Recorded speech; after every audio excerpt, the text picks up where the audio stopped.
Just like a Raccoon City reunion. Few AAA titles have proven to be an easier punching bag in the last few years than Resident Evil 6, a goofy action game that garnered disapproval from fans who felt it was the final nail in the coffin of the Resident Evil series ever truly being survival horror focused again. And while I can agree the franchise has long since veered off from its initial intense atmospheric survival adventure game style, I had an absolute blast with Resident Evil 6 and consider it to be probably one of my favourite games of the last generation. When Resi 6 was announced, I expected it to be nothing but a crazy action game. At that point, the series had already veered off into being something completely insane. This wasn't a sudden betrayal or roadblock that halted the progress of a series that had been on track up till that point. Resi hasn't been true survival horror for years, so I took 6 for what it was and had a rollicking time regardless. I know you guys, if you follow this channel, you're probably into crazy action games like Devil May Cry and Bayonetta, but for some reason, this is just too much for Resident Evil. Well, that's different. Even if a game changes things up from the last titles, I still try to enjoy it. I get the sense that a lot of people out there try really hard not to like Resi 6, as if saying it sucks makes one look like some genius critic that can see through the veil of AAA gaming's deceit. Don't get me wrong, the game isn't perfect and still includes a lot of annoying tropes that lessen the fun a lot of the time. From hit-and-miss QuickTime events to the odd staggeringly ineffective walking segment. Resi 6 is a flawed experience without a doubt, but also one of the most mechanically satisfying third-person shooters I've played. I love all the numbered Resident Evil games. 1, 2, 3, 4... well, 5 had some serious low points. But overall, I can take the series in any form and still have fun if what I get is a polished, entertaining work, and 6 was definitely that. I mean, Resident Evil 4 was completely different from the previous titles, and everybody loves that game. But suddenly, oh no, despite being the rollicking ride that it is, 6 is the betrayal? Yeah, I know there are people who probably don't like Resi 4, I don't care. Off the bat, one of the first things that struck me about the game was how incredibly content-rich it was for a modern AAA game. 3 main campaigns, a special extra campaign, a mad little multiplayer mode where the player can jump in as an enemy in somebody else's play session, and probably the best iteration of the horde-based mercenaries mode we've seen yet. Even if you get this game for the 10 quid it probably goes for now, mercenaries and the plethora of unlockables and extras that come with it is almost worth the price of admission alone. All packaged with tight, beautifully directed cinematics and a stylish, detailed graphical style. No corners feel like they were cut, and what's more, none of what I just mentioned is DLC, which is rare for a modern game like this to say the least. While most big budget games sacrifice detail if they're looking to add a lot of content, Resi 6 looks the part from beginning to end. Even though of course you're gonna want the PC 60 FPS plus experience. Resident Evil 6 features some of the most fun and over-the-top combat in a third-person shooter game. Getting to slide all over the place, roll around, pull off crazy gunslinger moves and throw out cheeky taunts in Mercenaries puts it up there with titles like Vanquish and Binary Domain on the list of wacky shooters that stand out from the crowd. It even has sick-ass parries, so you know I'm giving it a 10 out of 10 anyway. I mean, look at this stuff, god damn. The action here is just batshit awesome.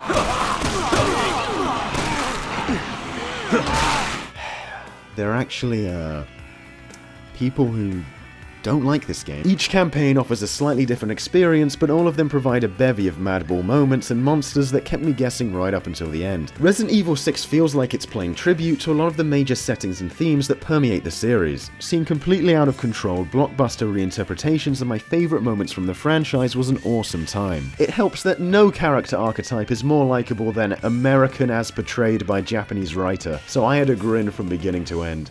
Welcome to the club. Leon's campaign feels like a greatest hits repackaging of his 2 major titles, starting with a classic zombie outbreak in the city like Resi 2, before moving into a church and old-school makeshift underground temple Indiana Jones tomb thing similar to a lot of the locations in Resi 4, with the final China area feeling like a way to cap off the campaign with something new that can be iconic to 6. Yeah, I'm gonna be spoiling the whole game, fight me! The first time I played the game, I was floored by just how many upside-down, topsy-turvy situations I was flung into, from the undead roaming the streets to a minecart boss fight to literally riding a zombie shark. I couldn't wait to see what happened next. I mean, what kind of insane, lunatic campaign would dedicate almost a fourth of its run to just the final boss? The trope of Resident Evil monsters coming back again and again was pushed to its limits here, and I'm so glad it was. Yeah, just why not? Just be a T-Rex, you know, whatever floats your boat. Many times I thought I'd taken this asshole out for good, only to think in the back of my mind, they wouldn't, would they? They wouldn't end this campaign without the ultimate Resi trope, having the final boss blown to smithereens with a rocket.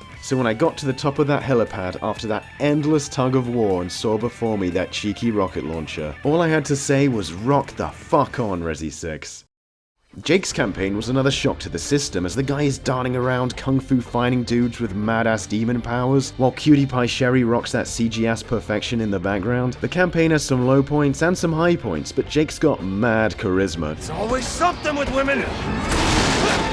And playing around with his moves makes the title's ninja, flippy-floppy on-the-ground gameplay even more fly. While Leon pays tribute to Resi 2 and 4, here we get a throwback to 3, with Ustenik, an incessant monster who chases our latest duo throughout the entire campaign. His sections include the only really whoa horror gameplay when you're forced to hide from Nemesis 2.0 here. It's especially tense when you have another player with you. Fleeing and barely escaping, or temporarily halting Ustenik as the game progresses, and having it culminate in an explosion of willpower and bravado in a fist fight above molten lava with combos and suplexes. It's some just incredible out-of-bounds video game perfection. Oh yeah, and then there's co-op. Time to bring up that little rinky-dink feature. I'm gonna say cooperative play pretty much ruined a lot of the potential of Resi 5, but hit home with Resi 6. If early footage of Resi 5 and, well, the game itself is anything to go on, co-op was probably a later addition to the title, brought on by the popularity of Big Boy Sim Gears of War. The character Sheva just seemed so tacked on to the story. What felt like was supposed to be Chris's sick one-man fight into the heart of infected Africa to a climactic one-on-one series climax with Wesker, instead had all its tension diffused with this additional character with only some vague themes of partnership and camaraderie thrown in. I mean, face it, wouldn't have the infamous Boulder scene made more sense as a climax to the franchise so far if Jill had been the one in danger?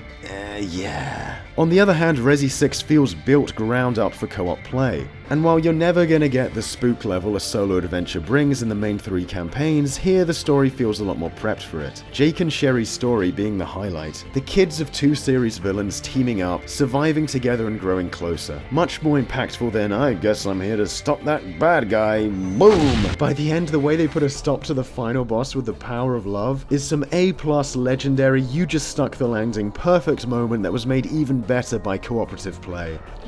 It's just really nice is all. I will say I didn't enjoy Chris's campaign too much on my first attempt. I was playing it a bit too much like a regular third-person shooter and would run out of ammo too quickly. But if played a bit conservatively at the start, you'll slowly accrue an ammo surplus by the later chapters, at which point the levels here become just as crazy as one would expect, completely going off the rails. This is just one of the most diverse action games I've ever played, slipping back between ace combat to crazy Sega Rally-style chase sequences. It's off the chain in the best way. Chris's story feels like a bit of a repeat of 5's plot. A comrade dies, he becomes disillusioned with fighting BOWs, but eventually steps it up as the game goes on. Unlike 5 though, things are a lot more interesting here as Chris starts to become more and more blinded by revenge, putting lives at risk on his quest to kill those who did him wrong. The scenes between Chris and his partner Pierce are pretty well done. Pierce is like, chill out man, but despite never being infected with any virus, Chris is still like the strongest man in Resident Evil, so it's like, geez, intense. Don't want to go against Chris's orders and risk getting bouldered. It's definitely a better story about a man going down a dark path than something like, I don't know, some other game I've talked about recently. And that's because Resi 6 actually has likable characters. Some of the best characters in the series. Jake and Sheza growing closer over the course of the game as her presence slowly turns Jake from the edgy son of Wesker who could care less about the world into a heroic guy by the end is a touching wee tale. And Christopher and Pierre's bromance is one of gaming's best. Human characters making mistakes but ultimately pulling through. Not some mute asshole killing terminally ill people. So deep, such feelings. The Chris campaign final boss is one of the greatest displays of bro-up action I've seen in a game. This and all other moments like it are made all the more exciting by the integration of the cooperative element. While 5 soiled the bed a bit with a co-op mode that felt tacked on to what seemed like one man's story, here they learned their lesson and each scenario feels engineered to get the most out of having your partner there by your side. A really fulfilling experience that develops a growing bond between characters and players alike as the gameplay and story unfolds. Honestly, playing co-op in Resi 6 was so fun that I'd really be excited to see what they do next with the concept. This leads us on to the one campaign you can play without a partner. Secret Agent Sleuth Ada's behind-the-scenes action. Originally this campaign wasn't selectable until beating the main 3, which makes more sense because the story here spoils a lot of big points present in the others, and feels like just a way to tie up loose ends and offer up a perspective as to what Ada was doing as she popped in and out of the other stories. After a patch though, this mode mode can now be selected from the start, which I don't really get. Maybe it was done because the ending is probably the least exciting of the four and having it at the end might leave people with a bit of an anticlimax, but ruining Leon's campaign by letting the player do Ada's first seems like a way worse outcome, honestly. Overall, Ada doesn't have too much exclusive content and has a pretty obnoxious helicopter sequence, but treated as a bonus, it's a fun diversion. My favorite part had to be a keycard hunt where enemies were just coming out of everywhere to chomp Ada's face off, one of the more intense sequences in the title. It also features a moment where the objective marker completely stops giving a shit and drops all pretense of subtlety. You can cry over what the series has become, I still had an amazing time here, and I much prefer it when they just go full hog action than the sort of wanky middle ground we get with games like Resident Evil Revelations. Not really scary, but also not that exciting either. Even when Resident Evil 6 messes up, it's still making me laugh, instead of, making me depressed. If you were purely here for the survival horror gameplay style present in the first 3 games, then you're probably better off going elsewhere. But the heart and soul that made Resident Evil is still beating here. Above all else, something that Resident Evil 6 stays true to is the optimistic themes and cheeky charisma typical of in-house Capcom productions, and the Resident Evil series as a whole. Loads of games give us human drama, nightmare-like situations, and horrific circumstances, but few still remain bold enough to present such scenarios and then end without a hint of cynicism. That we can overcome and our trials are worth the effort, do the impossible, see the invisible, rah rah, fight the power! And I think that was always the message, even with the older Resident Evil games. Survive, kick ass, and come out on top in a blaze of glory. Unlike most games with a somber tone, Resident Evil 6 still knows how to have fun and end by leaving a smile on your face. And whichever direction the series goes next, as long as it can do that, I'll be happy. Don't seem to remember when I left the cold behind me. The snow reminds me of the world I've left outside. So when you found me, I glimpsed some hope through the fear. And is this what I've missed? And is this how it feels to believe?